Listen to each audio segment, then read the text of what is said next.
Victoria மகாராணியை பார்த்து ஆப்பிரிக்காவில் ஒரு பெரிய தலைவன் கேட்டான், ஏன் உங்களுடைய இங்கிலாந்து தேசம் இப்படி உலகமெங்கும் பரவி சீரும் சிறப்புமாய் இருக்கிற காரணம் என்ன?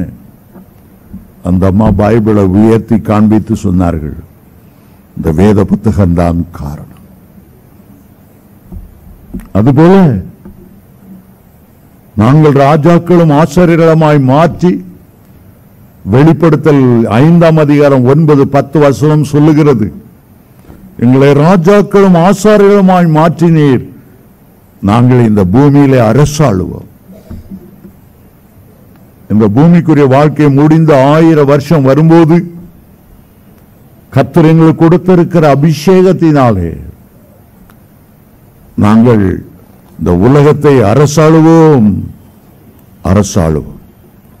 இன்றைக்கும் இயேசு கிறிஸ்துவின் நாமத்திலே சொல்லுகிறேன், உங்க மேல என்ன சாபங்கள் இருந்தாலும் சரி, சில சாபம் தலைமுறையா வரும்.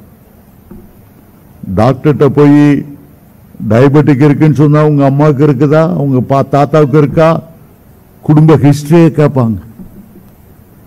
சில சாபமான வியாதிகள் தலைமுறையாய் வரும்.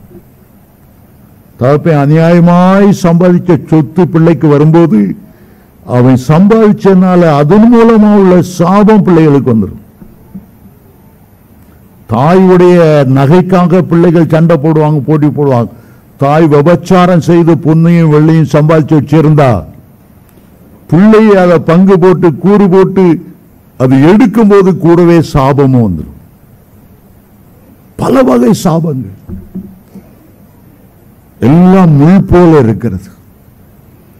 ஆனால் ஆண்டவர்கிட்ட வரும்போது, என் முற்பிதாக்கள் என்ன பாவம் செய்தாங்க, சாபம் உண்டாச்சு, அதெல்லாம் தெரியாதப்பா, எனக்கு அப்பாவும் நீர் தான், அம்மாவும் நீர் தான். உம்மிடத்துல நான் வாரேன், 1000 தலைமுறைக்கு நீர் இறக்கம் செய்கிறவர்.